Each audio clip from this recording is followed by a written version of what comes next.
Buckingham Palace, home to our kings and queens since 1837. One of the most famous buildings in the world. But behind that grand facade lies a hidden paradise. Hello, I'm Alan Titchmarsh, and today I have the pleasure of taking you on a tour of the gardens of Buckingham Palace.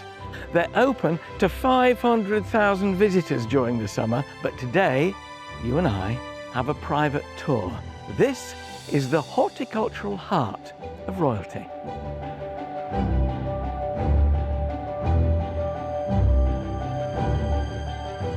At 39 acres, this is the largest private garden in London. Less formal than you might imagine, it's evolved through centuries of royal tastes. In 1762, Queen Charlotte established a menagerie in the garden, including an elephant, monkeys, and a zebra.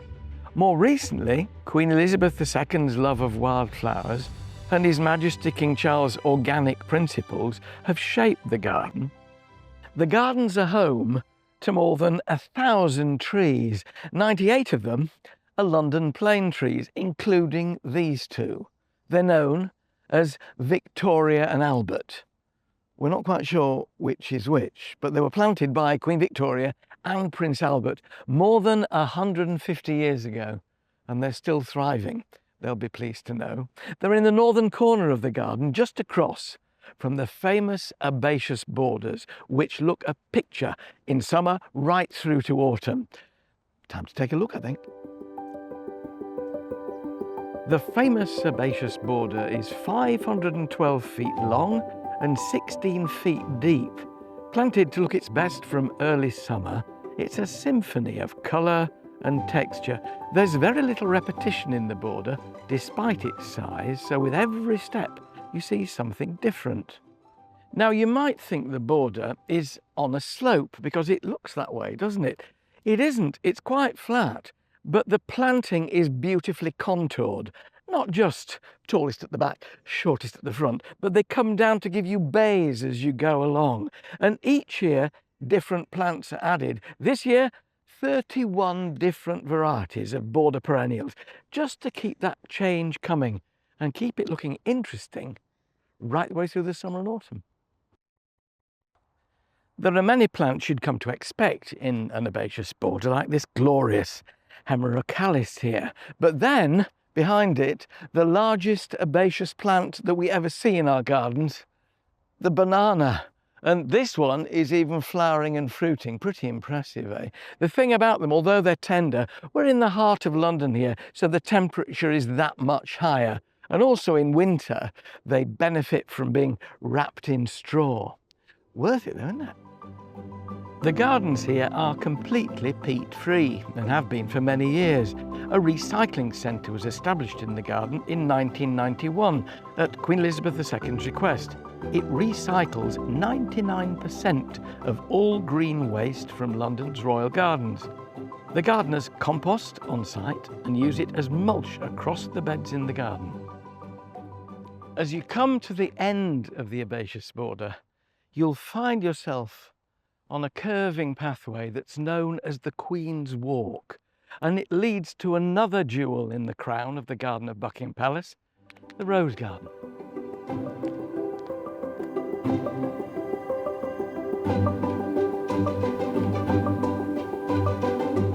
It looks Victorian in style, but the Rose Garden actually dates from the 1960s and was the creation of Harry Wheatcroft, a famous English rose grower from Nottingham. Roses from this garden are regularly used by the royal florist for arrangements in the palace and for important public occasions such as state visits. There are 25 beds of roses, each with 60 plants in them, in contrasting colours and tones as they go along, so each shows off the other.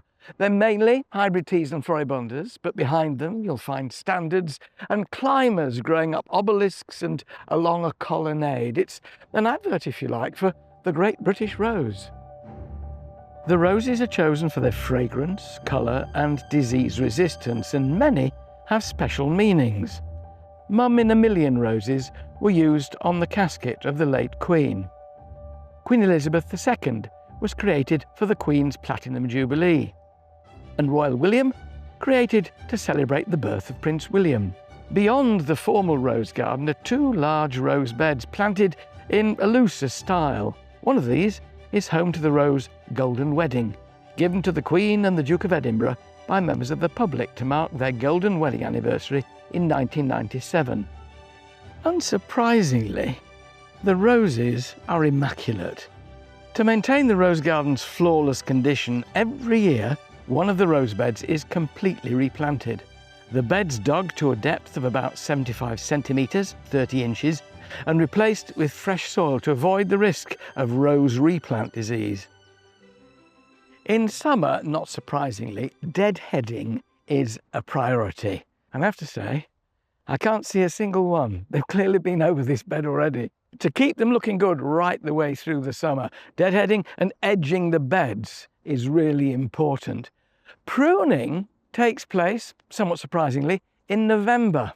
But that means, city warmth helping, that these roses will start to flower in May when the garden parties are on. We at home would normally prune January, February. Not so here. November pruning to get your show on the road really early in the season. This is Silver Jubilee. I have fond memories of this. It came out in 1977. I was looking at it at a flower show where it was launched, and suddenly I was aware of a figure standing next to me who described it as a confection of pinks. She was absolutely right. It was the Queen Mother.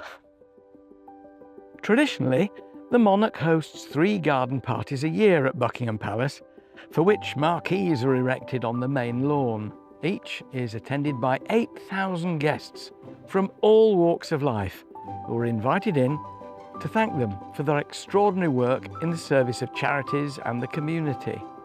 At each party, around 27,000 cups of tea, 20,000 sandwiches and 20,000 slices of cake will be consumed. Funnily enough, I'd have thought they would have eaten more sandwiches than cake. The centrepiece of the rose garden is this, the 18-foot tall Waterloo Vase, sculpted out of white Carrara marble by Sir Richard Westmacott. It was commissioned by the Emperor Napoleon to celebrate his victory, except that after the Battle of Waterloo in 1815, there was no victory of the kind for him at all, was it? It was given to King George IV, and it's been in this country ever since. The Waterloo Vase is one of the many treasures cared for by the Royal Collection Trust, the charity that manages and conserves the royal art and looks after visitors to the royal palaces. From early July to late September, the summer opening of the palace allows the public to see inside the palace, and visitors can pay extra and take a tour of some of the most beautiful areas of the gardens. Proceeds from tickets go towards the care and conservation of the art collection to ensure that the collection and the palaces can continue to be enjoyed by everyone. Visitors to the garden can't fail to be impressed by its largest feature, a 3.5-acre lake surrounded by weeping willows and home to numerous ducks and geese.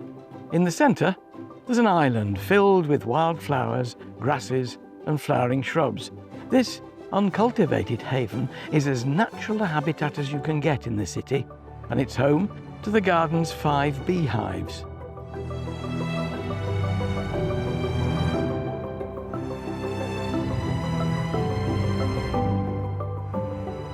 I hope you've enjoyed this glimpse into one of the world's most iconic gardens, every bit as much as I have. But the gardens of Buckingham Palace are more than just a royal retreat.